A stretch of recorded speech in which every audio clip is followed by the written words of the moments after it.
Olá, pessoal, tudo bom? Dia de podcast e eu estou muito feliz com o que eu quero compartilhar com vocês hoje.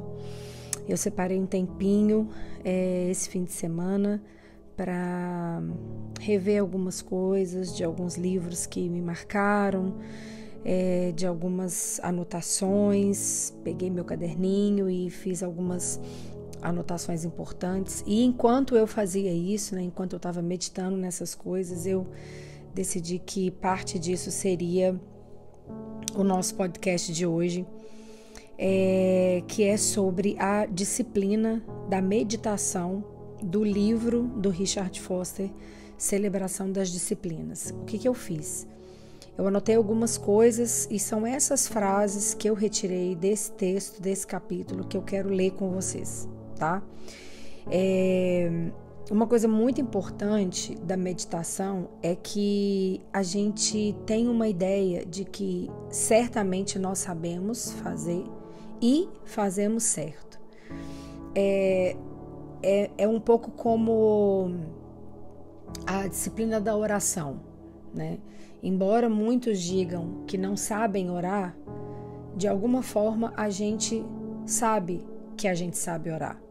Então a gente fecha os olhos e repete alguma coisa, ou nós falamos o que nós achamos que nós devemos falar e comunicar ao Senhor, né?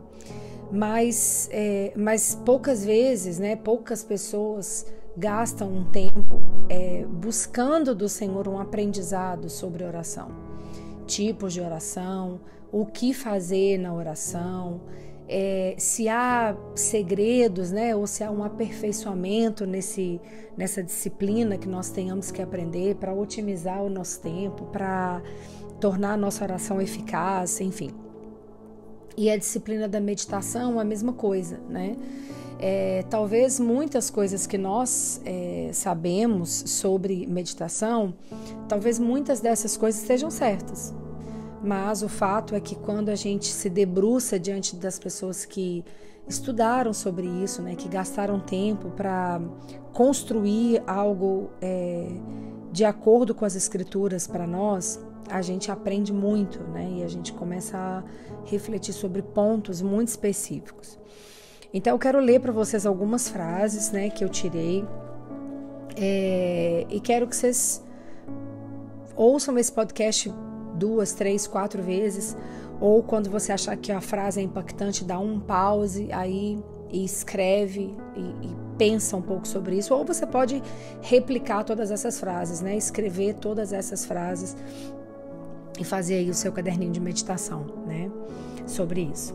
Bom, o adversário, ele tem especialização em 3 áreas: pressa, ruído e multidões. Segundo Carl Jung, um psiquiatra, a pressa não é do diabo, ela é o próprio diabo.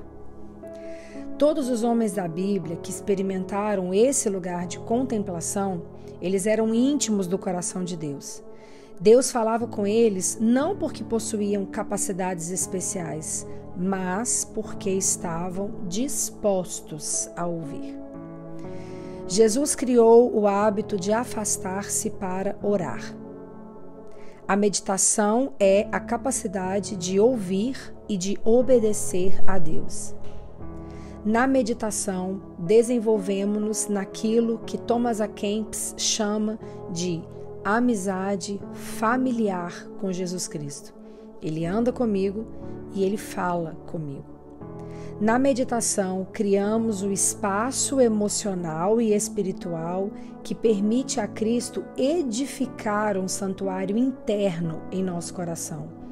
Ele quer cear e quer ter comunhão conosco. A meditação abre a porta e, embora estejamos envolvidos em exercícios específicos de meditação e em momentos específicos de meditação, o alvo é trazer essa realidade viva para dentro da nossa vida. É um santuário móvel que influencia tudo que somos e que fazemos. Esse tipo de comunhão na meditação transforma a personalidade. A meditação oriental é uma tentativa de esvaziar a mente. A meditação cristã é uma tentativa de preenchê-la. Meditação oriental consiste em um perigo constante de se esvaziar do mal e não se encher com o bem. E nós nos lembramos da palavra de Lucas, capítulo 11, verso 24 e 26, de quando o Senhor fala sobre o homem que é liberto, né, de demônios, de espíritos imundos. Esses demônios saem para vaguear e eles decidem voltar para sua antiga casa e eles percebem que essa casa ela está vazia e limpa. Então é o perigo de se esvaziar do mal e de não se encher com o bem. A meditação é a única coisa capaz de redirecionar a nossa existência para que assim consigamos lidar com a vida de maneira eficaz. A verdadeira santidade não tira os homens do mundo, mas capacita-os a viver melhor nele e incita os empreendimentos que ajudam a restaurá-lo. Frase de William Penn. E quando eu escrevi essa frase, eu me lembrei de uma coisa que eu falo muito na mentoria, né? No curso de mordomia cristã, eu uso essa expressão espiritualidade integral, que é quando nós conseguimos fazer com que o nosso aprendizado de Cristo, a nossa obediência, o nosso processo de santificação, a gente faz com que todas essas coisas sejam aplicadas no nosso dia a dia.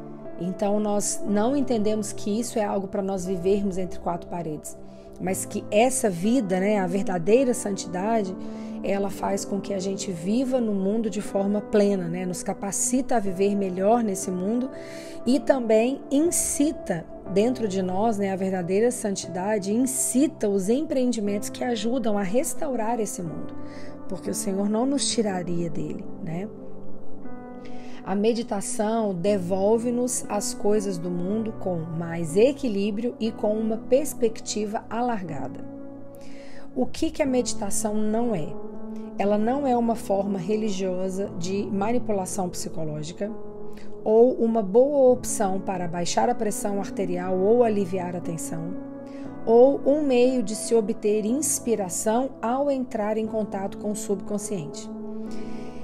Sobre a meditação, é importante que você procure um tempo regular até você estar familiarizado com essa prática. Se você já está familiarizado com a prática da meditação, você sabe que você pode meditar em qualquer hora. Se você está dirigindo, se você está olhando para uma paisagem, enquanto você lava a vasilha, enquanto você rega suas plantas, ou quando você acorda mais cedo e senta no seu sofá, na sua sala, no tapete ou na varanda, de frente para o sol, para o dia amanhecendo, ou para o entardecer, ou para a noite, e medita em textos bíblicos e fica neles, deixando que aquilo invada o seu coração. E isso nada tem a ver com estudos longos daqueles textos, do original, das palavras no hebraico, no grego, no latim. Não. Nós deixamos que o texto seja uma realidade no nosso coração, até que aquilo se transforme no nosso próprio clamor, né? Mas se você não está familiarizado, você deve procurar um tempo regular até que essa prática seja algo com a qual você está familiarizado, né? A meditação, ela ocupa 24 horas do nosso dia, então você não pode achar que o período no qual você medita, 40, 15, 5, 10 minutos, 1 hora, 2 horas do seu dia ali recluso, em qualquer ambiente que for, ele é todo o processo de meditação. Isso tem que ficar evidenciado na forma como nós percebemos o ambiente, na forma como nós conversamos, na forma como nós lidamos com as dificuldades, na expectativa de representá-lo, na expectativa do próximo encontro. Então, a meditação, como nós já vimos, ela transforma, essa comunhão com Deus transforma a personalidade, né? Ela não é apenas o separar-se para atividades específicas, né? É o que eu estou acabando de dizer. E o apóstolo Paulo vai dizer que nós devemos orar continuamente, né? Então é um modo, é um estilo de vida, né? É a forma como nós passamos a viver. é a forma como a nossa mente vai processar todas as coisas. O filtro é a meditação, o filtro é a presença de Deus, né? O modo como passamos o nosso dia nos ajudará ou nos atrapalhará nos momentos de silêncio interior. Então não adianta nós ficarmos com a mente sobrecarregada, né? E depois queremos entrar nesse silêncio interior. Não vai ser fácil. A mente atormentada e fragmentada por questões externas dificilmente estará preparada para a meditação. O ócio santo, né? Ele é um senso de equilíbrio na vida, é a capacidade de se apaziguar em meio às atividades do dia e é uma habilidade de descansar. E é algo que nós devemos praticar. Precisamos encontrar um lugar silencioso, livre de interrupções, geralmente e especificamente afastado dos telefones. E se houver alguma paisagem com a qual você possa extrair beleza daquilo, né, a graça de Deus manifestada na natureza, melhor ainda. A postura corporal tem uma importância máxima. Isso não significa que você deve meditar apenas ajoelhado, ou apenas de pé, ou apenas sentado. Mas significa que você deve procurar a posição que seja mais confortável e que distraia menos você, né? Quanto às formas de se meditar, enquanto o estudo das Escrituras gira em torno da exegese, que é a conexão dos textos ao longo da Bíblia, né? E a forma como eles se explicam e constroem o princípio ali da narrativa, a meditação procura não a exegese, mas a meditação procura internalizar a passagem e tornar essa passagem pessoal, até que ela seja o nosso clamor, a nossa realidade. Nós devemos aceitar as palavras do Senhor que são dirigidas a nós e não nos esquecermos que Ele também nos disciplina por meio daqueles textos e o nosso coração será revelado. Bonhoeffer, o Dietrich, ele vai sugerir que nós passemos uma semana inteira meditando em um único texto. Então, se você está meditando em algo nessa semana, por exemplo, sobre meditação, separe textos, separe versículos, né, de antemão, se programe para esse momento e gaste tempo pensando nisso. Nós não entramos nesse empreendimento da meditação como observadores passivos, mas como participantes ativos. Então nós nos programamos para esse encontro, nós nos programamos para essa percepção nova, de perceber o Senhor no nosso trabalho, de perceber o Senhor no nosso ambiente escolar, de perceber o Senhor na nossa casa enquanto nós fazemos todas as atividades. Um outro processo, uma outra coisa que acontece como forma de meditar é a recompilação, que é aquele momento que nós nos aquietamos. E o Richard, ele vai sugerir que você faça um exercício que ele chama de palmas para baixo, palmas para cima, que são as palmas a palma da nossa mão, né? Palmas para baixo enquanto nós confessamos as coisas que nós temos dificuldade de abandonar ou que tem surgido no nosso coração pelo Espírito Santo.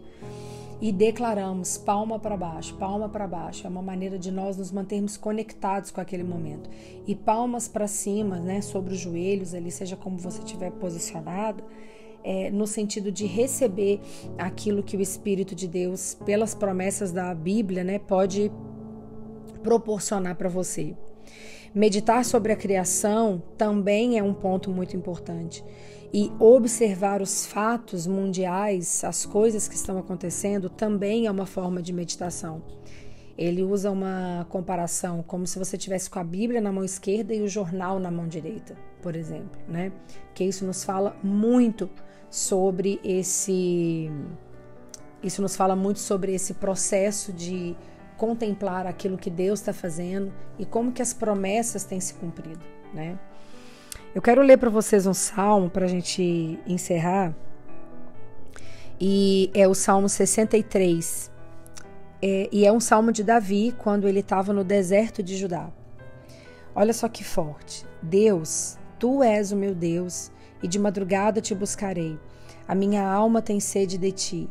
A minha carne te deseja muito em uma terra seca e cansada, onde não há água.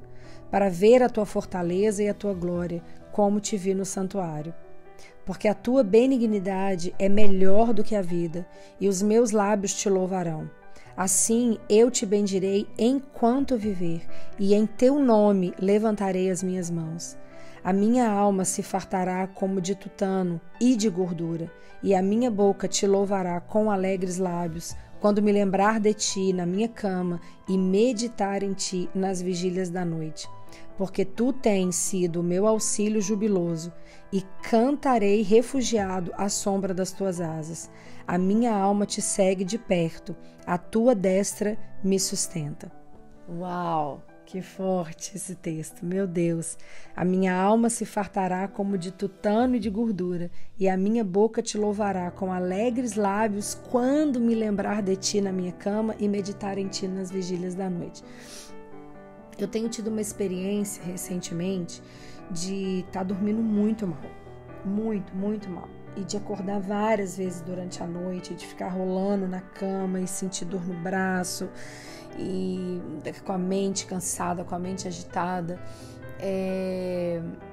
E geralmente, quando a ansiedade, às vezes, a preocupação, ela se manifesta muito acho que com todo mundo, né? Na qualidade do sono.